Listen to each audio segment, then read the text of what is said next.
ആ തുടക്കത്തിൽ ഫസ്റ്റ് എഴുതുമ്പോൾ ആ ഇങ്ങനെ എഴുതേണ്ടത്. ഫസ്റ്റ് എഴുതുമ്പോൾ ആ ഇതുപോലെ എഴുതും.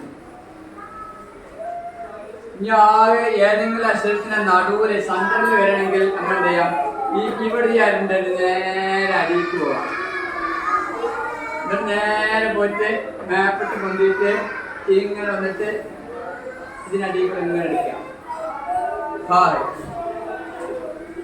ഇതാണ് നടുവിലുള്ള ഹായ്. ഇങ്ങനെ അടിയിങ്ങനെ പോയിട്ട് ഇങ്ങനെ വരിക. അവസാനത്തിൽ ആ വരുമ്പോൾ ഇങ്ങനെ ഈ ആവും. ഈ അടിയത്തെ വരമ്പല് ഇതിങ്ങനെ പൊന്നിട്ട് ഇവിടെ ആയിട്ട്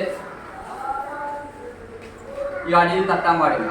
ഇതാണ് അവസാനത്തെ. നമ്മളിങ്ങനെ ഈ ആയതിനല്ല ആ ആണ് പേര് കൂട്ടിയെഴുതുമ്പോ ഇങ്ങനെ എഴുതാം. നോക്കില്ലേ, തുടക്കത്തിലുള്ള ഫസ്റ്റ് ആ ഇങ്ങനെ വരും. പിന്നെ സെൻട്രലില് ഹ ഹ ഹ ഹ ഹി ഹു ഹുൻ ഹ ഹി ഹു ഹ ഹേ